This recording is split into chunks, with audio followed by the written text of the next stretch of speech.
Hey, what's up folks, Jambook Reviews here, and today I'll be reviewing the comic series MiNT by Michael Kennedy. Michael Kennedy is a cartoonist and editorial illustrator based in Birmingham, England. He has done artwork for several major media outlets including Vice, NBC News, and The New Yorker.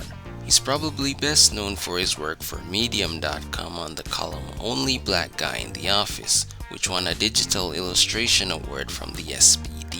In the comics world, Kennedy was the main artist on the short-lived Spiritus series in 2017, and also the graphic novel Tumult in 2018. More recently, he has contributed comics to several periodicals, including McSweeney's Quarterly, The Believer, and The Smudge.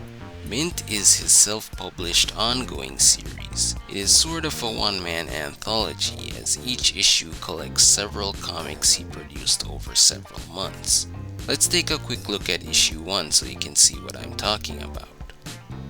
Each book is digest size with cardstock covers and interior pages of a similar thickness. That's the MiNT logo there opposite the mascot, Mr. INKI.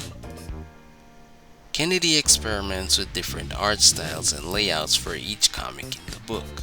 For example, here we have a sequence of full-page black and white talking caricatures, while over here there's a grid-style silent strip in full color. Full-page full color on that one, with artwork and sketches placed randomly throughout.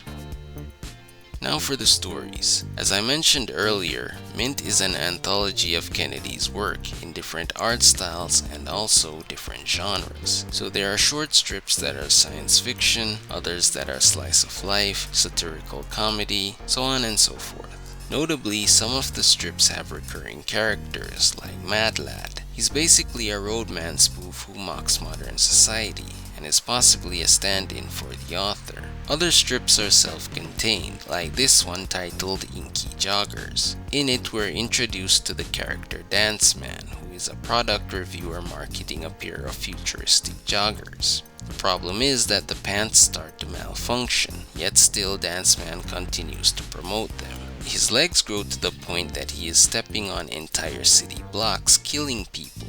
But instead of calling for help or expressing remorse, he wants his viewers to let him know if they've had a similar experience. So it's a dig at the whole influencer culture and its negative impact. Fairly straightforward.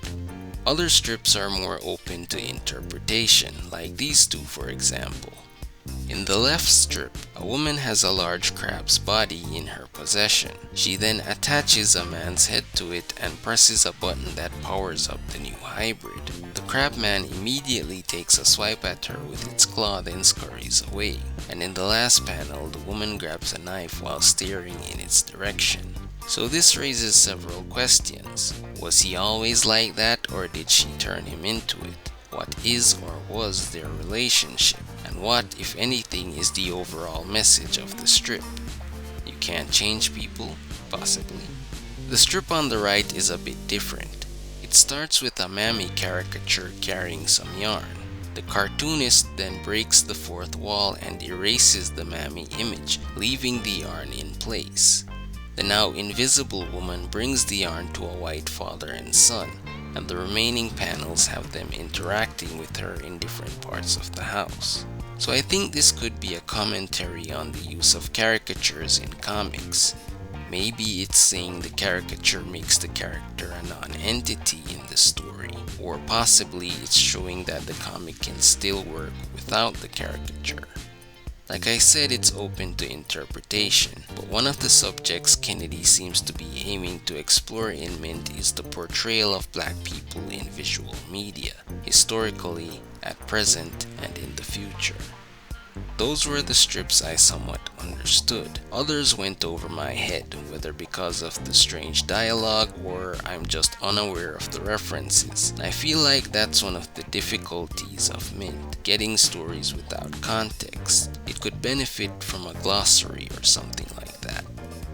MiNT 2 is a bit easier to understand given the context of MiNT 1. It's mainly focused on the fictional company, the INKI Group, represented by the mysterious Mr. INKI.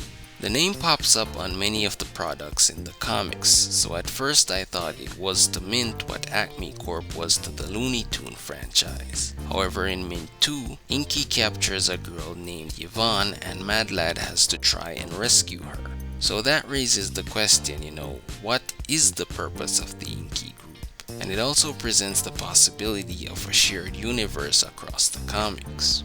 So there's a lot happening in this series. The peculiar method of storytelling won't appeal to everyone because it often feels like a cartoonist's idea book rather than a straight up comics collection. But if you're looking for something unique, definitely check out MiNT.